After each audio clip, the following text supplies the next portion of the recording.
नमस्कार दोस्तों, स्वागत है आप सभी का। मैं पुष्पेंद्र कसाना, व्याख्याता राजनीतिक विज्ञान, आप सभी का अपने चैनल पर हार्दिक अभिनंदन करता हूं।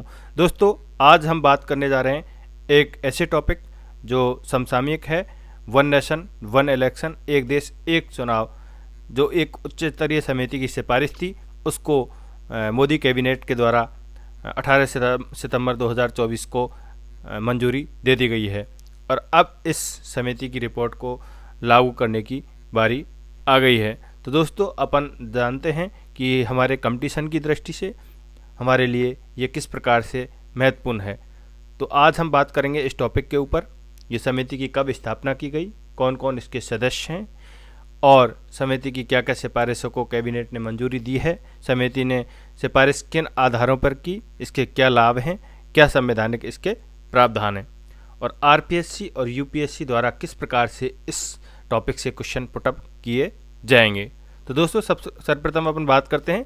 इस समिति का गठन 2 सितंबर 2023 को किया गया था और इस समिति के जो अध्यक्ष हैं वो श्री रामनाथ कोविंद जी, भारत के पूर्व राष्ट्रपति, एवं जो सदस्य हैं श्री अमित शाह, गृह मंत्री, श्री गुलाम नबी आज़ाद, श्री एन.के. सिंह, जो पूर्व फाइनेंस वित्त आयोग के अध्यक्ष रहे हैं, डॉक्टर सुभाष जी कश्यप, जो संविधान के विशेषज्ञ, श्री हरीश साल्वे, जो भी संविधान के विशेषज्ञ, एक जाने माने वकील, और श्री संजय कोठारी जी, और विशेष आमंत्रित सदस्यों में हैं श्री अर्जुन राम मेघवाल जी, जो कानून मंत्री हैं, और सचिव थे डॉक्टर नितेश चंद्र। और इस समिति ने जो रिपोर्ट प्रस्तुत की थी माननीय राष्ट्रपति श्रीमती द्रौपदी मुर्मू जी को 14 मार्च 2024 को इन्होंने अपनी रिपोर्ट प्रस्तुत कर दी थी। तो दोस्तों, अपन बात करते हैं इस समिति ने जो रिपोर्ट सबमिट की थी उसकी जो कैबिनेट के द्वारा जो सिफारिशें मान्य की गई हैं। अभी 18 सितंबर 2024 को मोदी कैबिनेट की जो बैठक हुई थी, तो उसमें उन्होंने माना है कि जो समिति ने रिपोर्ट दी है उसकी सिफारिश के आधार पर अपन 2 चरणों में इस देश के अंतर्गत चुनाव करवाए जाएंगे। एक साथ पूरे देश के अंतर्गत चुनाव करवाए जाएंगे। वो 2 चरणों में करवाए जाएंगे। प्रथम चरण में अपन लोकसभा और राज्यों की विधानसभाओं के निर्वाचन एक साथ करवा सकते हैं। तो ये कैबिनेट का फैसला है कि प्रथम चरण में लोकसभा और राज्यों की विधानसभाओं के निर्वाचन, और सेकंड चरण में जो चुनाव होंगे वो 100 दिन के भीतर स्थानीय निकाय के निर्वाचन, जिसमें पंचायती राज और नगर निकाय दोनों सम्मिलित होंगे। जो चुनाव हुए उन चुनाव के 100 दिन का जो टाइम पीरियड है, एग्जैक्टली 3 महीने का पीरियड, उसके अंतर्गत ही स्थानीय चुनाव में पंचायती राज और नगर निकाय के चुनाव करा लिए जाएंगे। तो दोस्तों, पूरे देश के अंतर्गत आपको 3 से 4 महीने के अंतर्गत में पूरे इलेक्शन कंप्लीट हो जाएंगे और वो 5 साल तक सरकारें क्या काम करेंगी। तो एक तो ये सिफारिशें हैं, और इसमें सभी निर्वाचन क्षेत्रों के लिए जो एक समान मतदाता सूची होगी पूरे देश के अंतर्गत।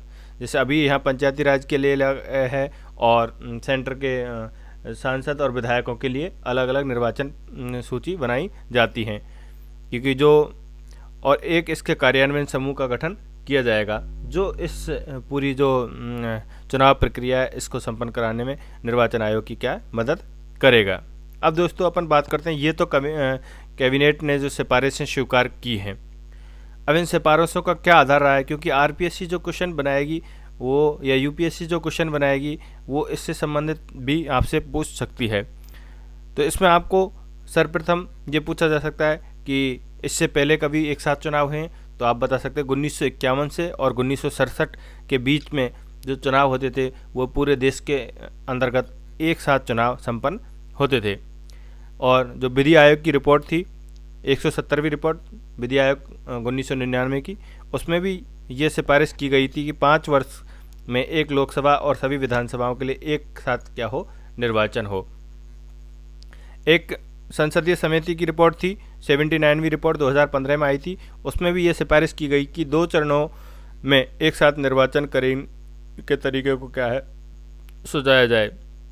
और अभी हाल ही में एक उच्च स्तरीय समिति बनी थी रामनाथ कोविंद की अध्यक्षता में, जिस समिति की अपन बात कर रहे हैं, और उन्होंने भी राजनीतिक विशेषज्ञों, विभिन्न राजनीतिक दलों से चर्चा करके ये सिफारिश प्रस्तुत की है। तो दोस्तों, इसमें हमारे संविधान के 2 आर्टिकल प्रभावित कहें कि अपन संविधान में संशोधन करके 2 नए आर्टिकल का प्रावधान किया जा सकता है। ये समिति ने सिफारिश की है।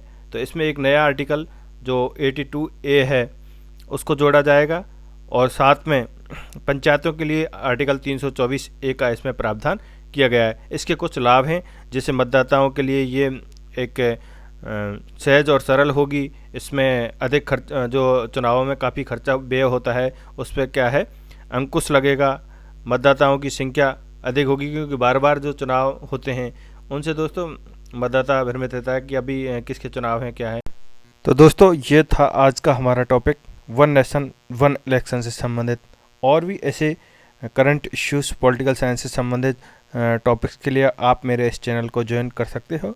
और दोस्तों जिसकी जो आपको पीपीटी दिख रही है, ये जो हाथ से लिखे नोट्स हैं, ये आपको मेरे टेलीग्राम चैनल पर आपको मिल जाएंगे। इसकी लिंक मैं डिस्क्रिप्टर में आपको सेंड कर दूंगा।